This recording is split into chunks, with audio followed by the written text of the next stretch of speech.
Good morning, Focus families. Thanks so much for joining us. Today, we're going to have Miss Jennifer speak. And if anyone that has any questions, feel free to add those to the chat box or wait until Miss Jennifer is done with her presentation to add any of those questions that we have with her. But without further ado, everyone, please welcome Miss Jennifer Arnold. Jennifer, take it away. Hi there. It's nice to be here this morning, and I'm excited to talk to you guys about service dogs and the pros and cons, how they can and can't help, and ways that they make life better and sometimes more challenging. I'm Jennifer Arnold, and I'm the founder and executive director of a service dog school called Canine Assistants. We're in Milton, Georgia. My son insists that we continue to call it Alpharetta because he said he was born in Alpharetta and it's still Alpharetta to him. But so we're up here and we work with families all over the country, but we have a very strong bias toward Georgia because it's the home team. And we've been here for 34 years.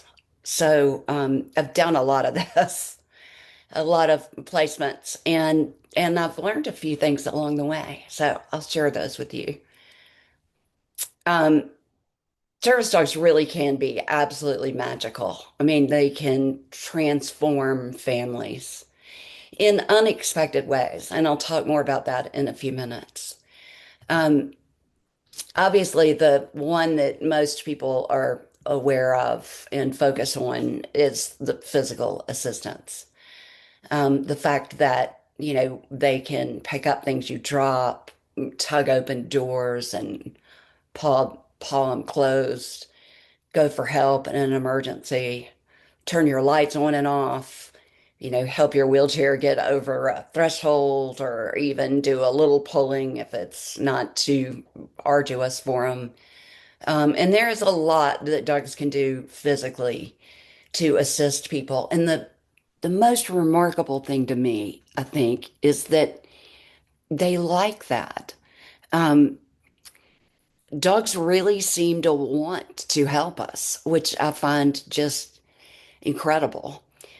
So it makes for a great relationship. And in addition to seeing dogs be able to do physical task, um, they facilitate social interaction. It is a lot easier to approach somebody who has a service dog. What a precious young man who I see that something's in the chat, but I can't really see the chat. Jennifer, I was just letting everybody know to add any of their questions to the chat box that you can answer at the end. Okay. Well, you'll have to help me find the chat box at the end. Deal? Absolutely. Okay. All right. So, social facilitation is a big part of what our dogs do. We had a young man. He was a kid at the time. He's now an adult. But when he was about maybe 10, we were at Phipps Plaza in Atlanta. Um, and he noticed that people, because he had his dog with him, he thought people were smiling at him a lot more and speaking to him and coming over and interacting with him. So he did a school project, and he counted the number of people who interacted with him when he had his dog versus the number of people who interacted with him when he didn't have his dog. And he did, people who looked at him, who smiled at him, who spoke to him. And it really even surprised me. It people are people. I think most people don't want to be rude. I mean, obviously, there's some people who don't mind being rude, but for the most part, I think people are trying to be polite but looking away. And and I think we've made this terrible mistake of raising children to on leave little Billy alone, don't bother Billy. And I think that's been very isolating. And I think the dogs help. I know the dogs help with that. Okay, let's see here.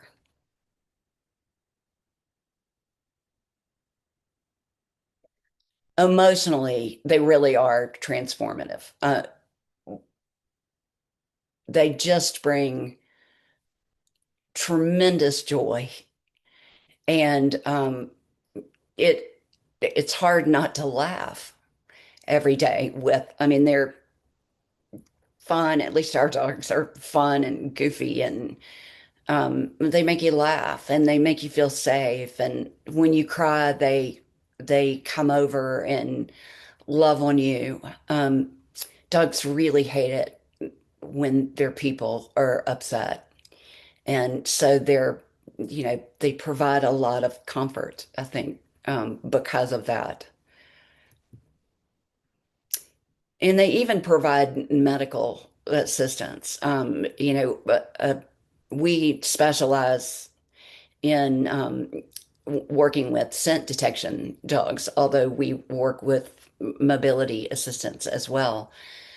But the scent detection dogs are pretty amazing. The dogs that can anticipate onset of seizures, 40 plus minutes in advance of onset. Dogs that can recognize high and low blood sugars before glucose monitors recognize it. They're pretty amazing, and they really do. They really can make a huge difference in gaining control of blood sugar and epileptic seizures. And I think the thing that surprised me the most when we first started 34 years ago, I thought 34 years ago that it was going to be all about the physical task. I wasn't, I started the program because I used a wheelchair for 2.5 years after being diagnosed with multiple sclerosis and when I was 16. And so I was focused on the physical task. And so I was a little surprised in the beginning to see how much, I mean, I don't think anybody who's ever lost a beloved service dog would tell you that they missed them so much because they were such a great retriever or because they tugged the door open so well. It's always um, more about how the dog made them feel. And that's a big deal. We had a young woman Saturday night at a little fundraiser we had who said that her dog made her feel her worth every day. And I thought, wow, that might be the greatest gift they give. Nothing is more important than that. And when you think about it, I've long said that when the dogs look at their people, at their human partner, they don't see a disability. They don't see differences. They see the most perfect creation God ever made. And I think that changes the way you feel about yourself. And I think that is a huge gift. Um, the thing that has surprised me as the years have gone on is the support that the family gets from the dogs.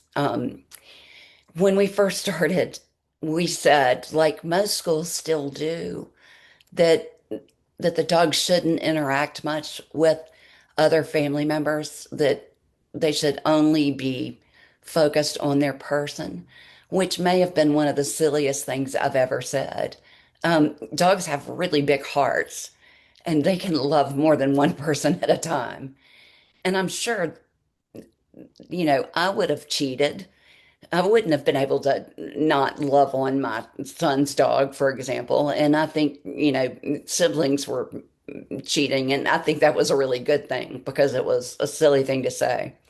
So now we encourage interaction. The dogs know who their people are, but they also know who the mom and dad and the family are. And mom tends to be, depending on the age of the child and the child's ability to interact with the dog and to sort of give the dog the feelings of security etc., that they need. Dogs tend to focus a lot on mom. And sorry, that makes me kind of weepy. There are a number of moms who have told me that that has been what has kept them going in really bad days, that they felt like they have a partner who never judges them, just tries to help. And and I think that's worth a lot. Um, and it's something that we take into consideration when people apply here. We talk about lieutenant commanders. The dog can be mom's lieutenant commander. Can, a mom can provide direction, and the dog still can love and adore and, look after their person while having that extraordinary relationship with the mom.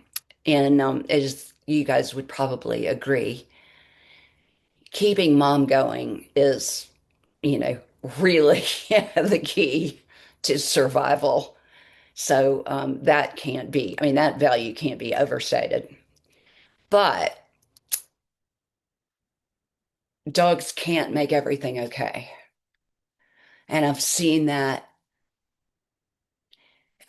I've seen people who came in saying, families where the parents came in saying, we would like for the dog to, you know, respond to or anticipate the onset of seizures, or, pick up things, help my son balance, or my daughter when she drops things, or go for help, or they come in with a list of kind of physical tasks. And that's, we're focused on that and the other things that we know the dogs can do to really help.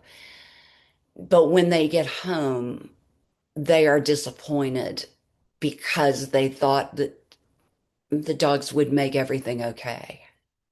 And they're powerful creatures, but that's something they can't do. They're not going to take the disability away. And in some ways, they're going to add, well, in a lot of ways, they're going to add a lot to your plate. Um, they are much like adopting another child. They're going to tear things up, no matter how well educated. We don't say trained here now, we say educated, but no matter how well educated the dog is, they're still dogs. They're going to have an upset stomach in your house. We had the sweetest woman who said during camp, I don't, I'm worried because we have nice things. And I thought, okay, well, she said, how do I keep the dog from, messing up our nice things? And ultimately, for that and some other reasons, they went home without a dog, which occasionally happens, not very often, but occasionally. I I think she didn't realize that this is still a dog who, an 80-pound dog who's going to come into your house, and their tails are going to wag and it's going to knock stuff off your coffee table, and you're going to have to childproof the house all over again. But this time for a dog who can stand on their back legs and somehow magically stretch themselves to about 14 feet long if there's a morsel of food available somewhere up high.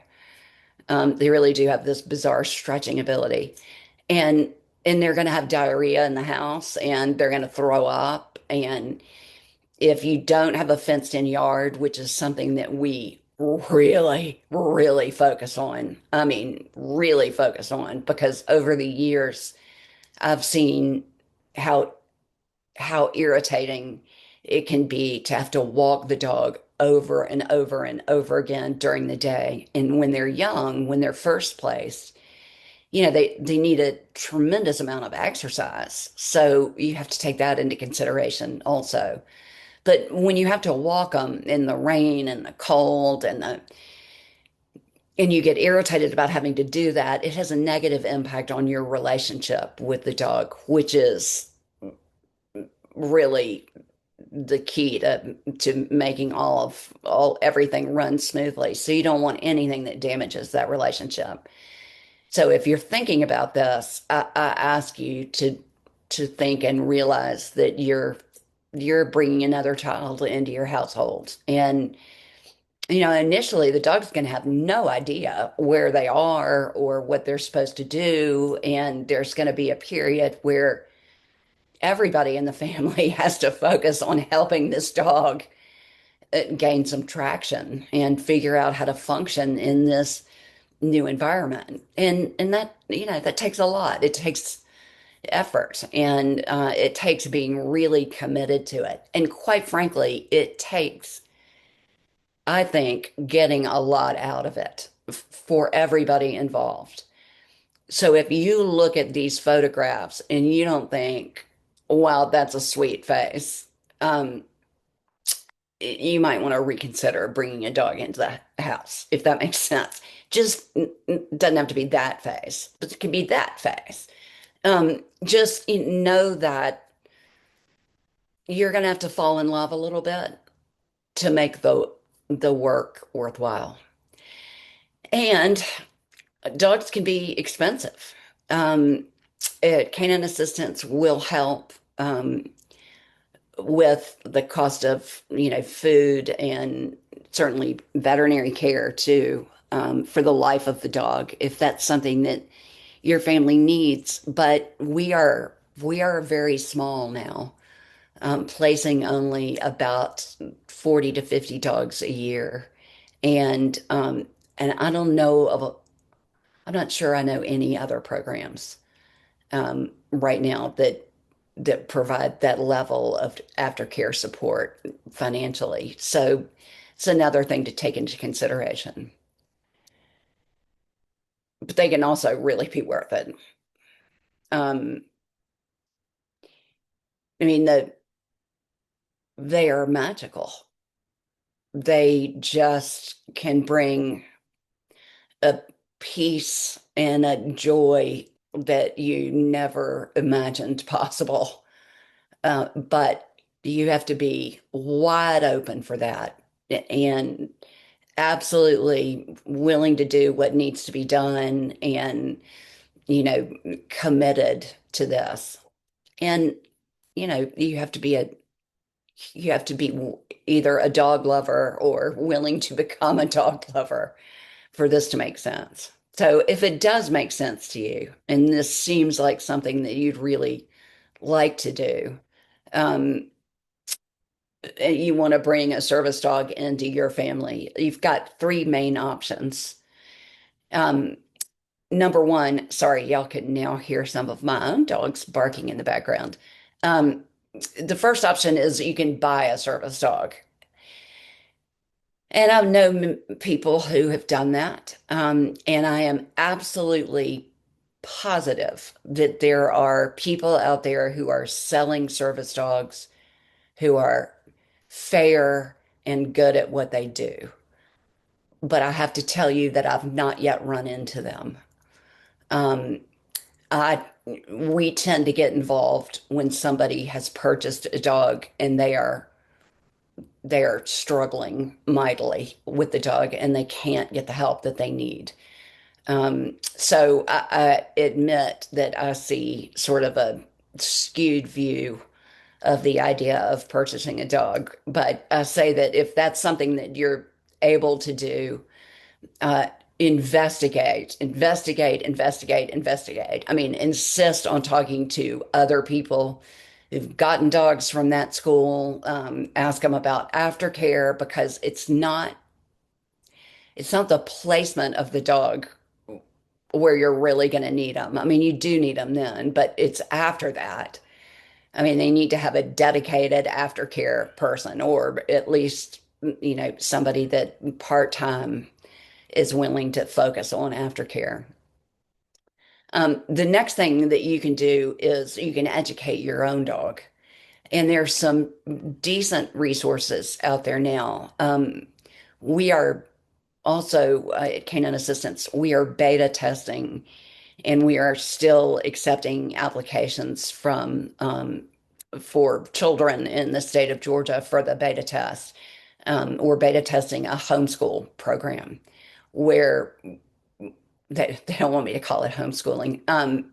That has a negative connotation to some of the younger people in my office. So it's a helping you raise and educate your own service dog. And we provide you the, videos and written material and support to do that. And under the law, you have the absolute right under the ADA to raise your own service dog. That is entirely, doable.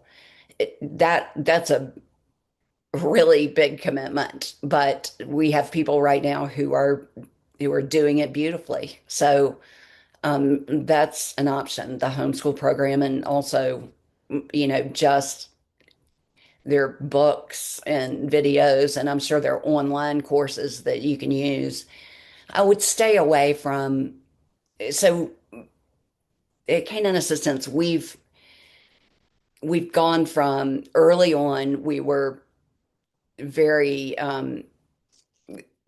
old school in the way we interacted with the dogs. I didn't know anything about this, and the woman who came to help us very generously was a very old school trainer who leash corrected and was very physical. She yelled at him, which just broke my heart. I ended up with a whole string of dogs in like summer school with me to because they couldn't take it. But so that was icky, and we moved away from that pretty quickly.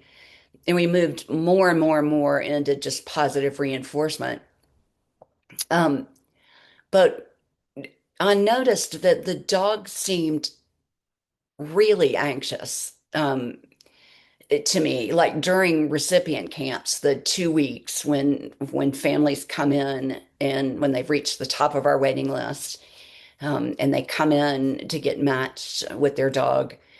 Um, During that 2 week period, the first couple of days at least, I remember having to literally, shout over the barking of the dogs that were in the room.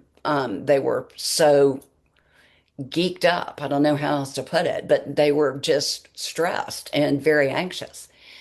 And because the positive reinforcement, if you said, "I'll give you this cookie," it felt good to us because we were giving them, the option, supposedly, and the cookie. So we were a whole lot happier, but I don't think they were a whole lot happier necessarily. Anyway, I think it made them very anxious in a lot of ways. And so we've moved now into something called the bond-based approach. It's a sort of a socio-cognitive methodology where we focus on what we call roots and wings. Roots being a secure relationship with people, and the wings being confidence in themselves. And so they don't work for food here anymore. We don't say, if you sit, I'll give you this cookie. We say, here's a cookie. And they don't bark at camp anymore. They just come in and have a lie down. They feel very safe, and that's made a tremendous difference in the anxiety level of our dogs. Now, the negative thing about it is that when you take the dogs home, um, they have to start over. It goes very quickly, but they are relaxing because they're feeding off of the people that they've been with for the last 2 years of their life. And so you have to build a relationship with them before you can really have that level of influence. So I mean, there's a trade-off there. The positive is we used to with positive reinforcement, we had some amazing dogs. Boy, they could fly across the classroom and tug open the door and retrieve something and push the door closed while holding that object and run the object over to their person. And I mean, they were amazing. And about 3 weeks to 3 months after the families took the dogs home, they were calling to say the dogs weren't doing it anymore. Um, they, I think, really weren't doing it maybe voluntarily as much as they were doing it because they felt like if they didn't, they wouldn't get their reward, which never had anything to do with that little piece of milk bone, in my opinion. It always had a lot more to do with the fact that if you gave them that treat, it means that you're happy with them and that everything's okay and you're going to continue to look after them. So I think it's a really big deal in the dog's mind. And that was another reason for our change. Anyway, I'm sorry I went off on that little squirrel expedition. But in addition to educating your own dog potentially, the third and probably the thing that most people do, at least initially, is apply to service dog schools. And I encourage you to apply to every school you can find, um, unless they ask you for big upfront money or something like that.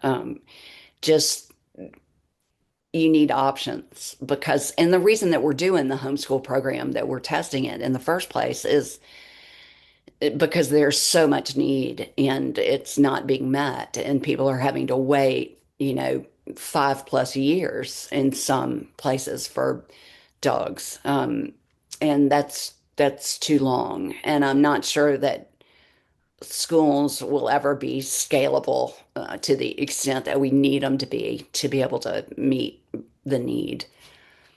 But so apply to every school you can find. Oh, I was very fast. Um, and if we can help, please don't hesitate to reach out to us because it's a big part of why we're here. Even if you don't ever get a dog from us or don't want a dog from us, if there's something we can do to help you, we're here.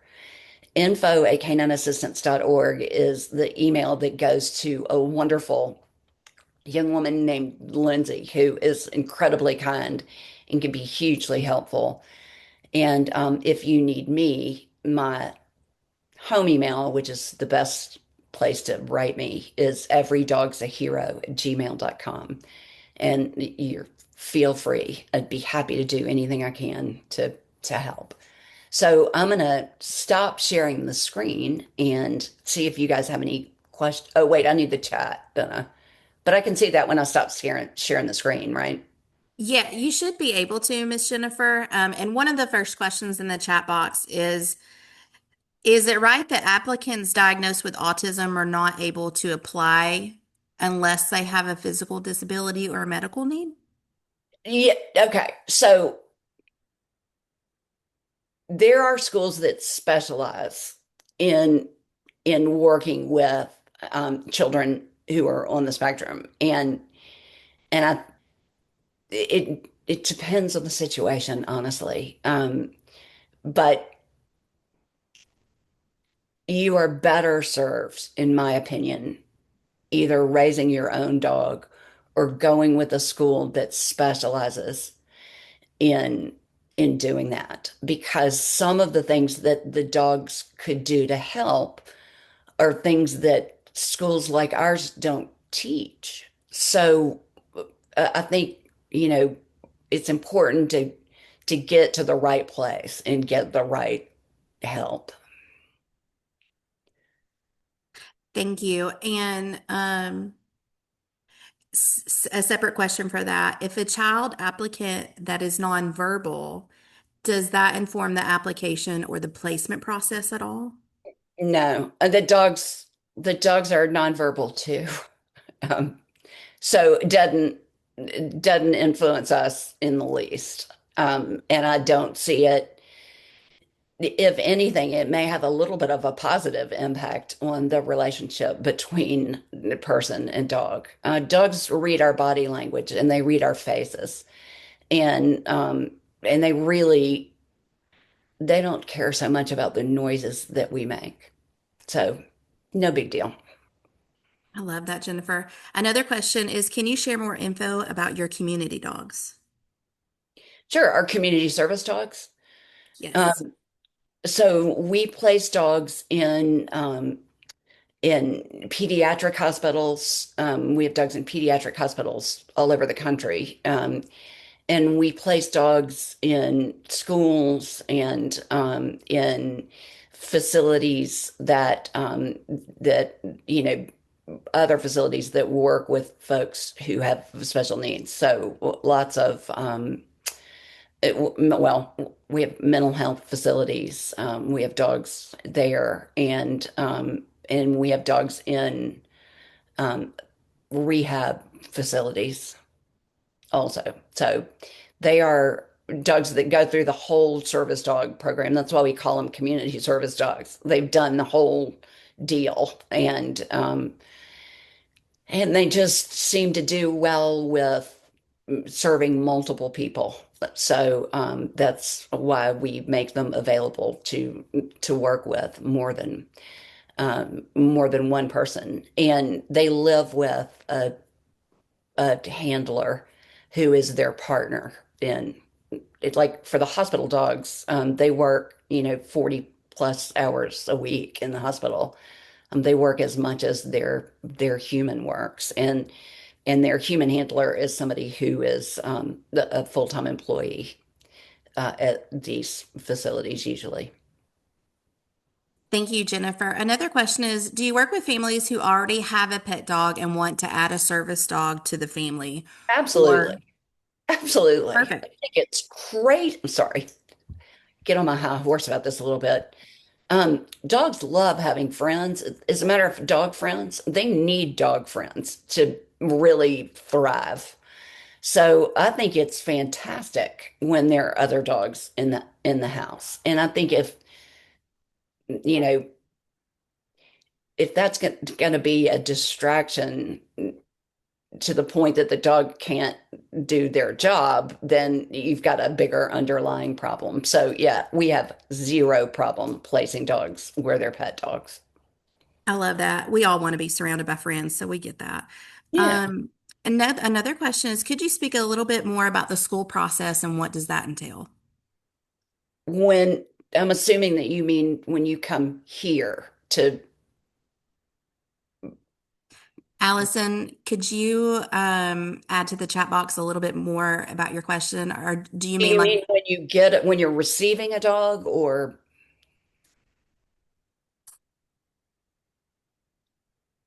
Jennifer? We'll wait to or um, okay, Allison. Yes. What is the tip? What is typical when you are requesting and receiving? okay, so it's a little bit of here, it's a little bit of a process. You fill out a pre-app. And we ask that people answer some questions really honestly because we know that, I mean, we've just done it a long time, and we know that, you know, people have to have a certain mindset to do really well with our dogs. So we ask that you fill that out initially, and if we feel like you would be a good fit for us, then we send you the whole application. And and after you return the whole application, it can be anywhere from, 6 months to 3 or 4 years. We used to have this really long waiting list, and we made this big deal out of the fact that we had, you know, hundreds and hundreds of people on the waiting list. And we realized that's incredibly mean. If we're not going to be able to get to people, we shouldn't keep them on a waiting list. So we really don't do that anymore. I mean, we have a very small, very short waiting list because we just, don't want to make people endlessly try to wait for a dog. So when you get, when you reach the top of the waiting list, you come to a 2 week camp, at Canine Assistants. You stay at a local hotel, and it's a tough and wonderful 2 weeks. You tend to meet really great families, and you have pretty intense experiences with them because you're kind of all in this together. But the first day or two, we spend helping figure out which dog who's ready to graduate is the most appropriate for you and your family. And honestly, so we'll have maybe 4 or 5 dogs that would work with one family well. And out of those 4 or 5 dogs, they 100% pick their people. Um, we really don't even have to be there except to see who the dog picks. I mean, it's crazy and voodoo magic, and people don't believe it until they see it. But yeah, the dog will meet 3 or 4 families, and they're polite because they're nice dogs, but it's nothing special. And then they get to that fifth child, and they look at that child like, where have you been? I have been waiting for you for so long. And you just see tab B slide into slot A. It's just a really beautiful thing to watch. And so after that happens, you spend the next, it's not actually a full 2 weeks. It's more like 12 days. So you spend the next 10 days learning how to work with the dog, and the dog getting used to you, and the dog starts going to the hotel with you. Usually if camp starts on a Monday, by Thursday night of that first week they'll go to the hotel with you, and you get used to each other. And that seems like a long time, but it's not.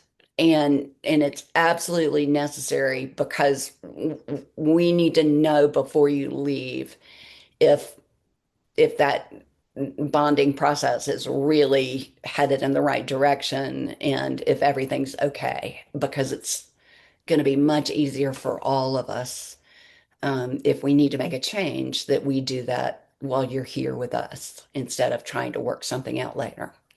So that's kind of camp in a nutshell. I love that, Jennifer. Another question is, are service dogs typically allowed to attend public school with their person? And do you have an age that you recommend for a child to do this? I personally have have seen dogs do really well with children who are as young as, 5 and 6 years old, but they are absolutely functioning as mom's lieutenant commander in that instance. But they do really well. By 8 or so, kids can often take on more of the responsibility, although they're never going to take all of the responsibility, as you can well imagine. Um, and so, you keep that in mind. If you're really hoping that your child will be able to, help direct the dog, I would wait until about 8. And you can apply early, and we really like that actually. If you apply early and just check in every 6 months or so until your child reaches the age that we all think is going to be the best time to place the dog. And what was the other part of the question? I'm sorry, it flew out of my head. Are service dogs typically allowed to attend public school with their Public person? school, boy, that is a bugaboo these days. So, you would think that that would be just a given no-brainer, and it used to be. But now, in most states, including Georgia, the law is, if the child has to be able to provide for all the dog's needs independently, and that's rare. Now, that said, there are there are principals who will facilitate things for you, so that maybe an aide who is willing can help, or if there's another child in the classroom who's willing to help, or another teacher, just there are things that you can work out. So under the law, they can absolutely go to school, but um, the principals have the right to say, and the school system has the right to say no if the dog is going to, in essence, be a burden to somebody else. It's just ridiculous, but that's where we are. Thank you, Jennifer. Another question is, you mentioned Labradors, but do you only work with specific breeds of dogs? At Canine Assistants, we work a lot with doodles, golden and labradoodles, and and then lab golden mixes and goldens. That's just, we found them to be the easiest dogs for us to educate and place. They have the size to physically help with balance, etc. They can reach things like light switches. So those are the breeds that we've chosen to work with. If you're raising your own dog, there are lots of breeds that work well. Any dog that wants to work with a human being is a dog who could become a service dog as long as they, you know, aren't shy in public, or that shy to the point that we can't get them over it, or haven't experienced something so bad in their early life that they have fears that we can't help them through. So I don't worry about breed as for homeschooling dogs so much. Wonderful. Thank you. Another question, and again, Jennifer, let us know if we have too many questions for you because we No, can no we such can thing. stop. But another question is, how can someone apply to be a community dog handler? You mentioned larger facilities like CHOA. Are you open to smaller therapeutic environments? Smaller therapeutic environments get dogs a lot faster. When you apply for a hospital dog, they're boy, that's a waiting list and kind of a bear to navigate. But smaller therapeutic settings, we love. So, yes, absolutely. And there is a specific, I think, on the website pre-app for community service dog handlers. And we love those placements because sometimes there are dogs a who can do amazing things, but they need a partner who maybe is stronger, or more able to help them direct their energy, so to speak. So those are great applications for us. Amazing, amazing. And Jennifer, how old are the dogs when they are typically placed? Anywhere from, I mean, I have a dog right now who's going to go work in a school in Arizona who will be 13 months when she goes, which is crazy young. But she's the right dog for that spot, and she's capable of doing it that young. Usually they're closer to two, sometimes a little over two. They really don't. So the dogs have this weird developmental process, and there is a, I mean, it's almost like it happens overnight. It really does feel like it happens overnight. You'll say good night to Wally, and the next morning, Wallace has taken his place. They just suddenly become mature. And to the best of our ability, we try to wait until we see that maturation before we place them. Amazing. Thank you, Jennifer. And can you tell us, as we're going to close, we have no more questions at the moment, but as we close, can you tell us one more time the website that they can find all the information? Because you've told us all the Sure. things. And then your website is going to Do you want me have, to put it in where it says message everyone? Jennifer, you go for that. We would love that. We have several people asking, like, how do we get in touch with you again, which you talked about Every earlier. dog's a hero at gmail.com. Perfect. Perfect. And then we're going to add your other information to the chat. But otherwise, Jennifer, Did like, that show up in the chat? it sure did. It's Canineassistants.org. a miracle. That's our website. And But you probably can't see the other comments too that are, this was so awesome. Thank you so much. But oh, pretty Jennifer, sweet. Thank you. wow, you've just given us so much information. And I My love, great pleasure. oh, thank you. And I love your passion for what you and your son are doing. And thank you for just taking all of our questions because we all have kiddos that are tend to be medically complex. And so we love asking you these questions and hearing about your program. It has been my privilege to be here. And let me Awesome. know if I can help, really. Absolutely, Jennifer. Well, we appreciate you. And again, anyone that wants more information, that's at canineassistance.org. Otherwise, Jennifer, thank you so much. And everyone, have a great day. Thank you. Bye. Thank you. Bye bye. And Jennifer, we have lots of comments that are saying, hey, we live in Milton and can't wait to stop by. So, Okay, well, call lots, first. yes, yes, lots of wonderful comments. We appreciate you. Thank you. Thank you all. Bye bye. Bye-bye.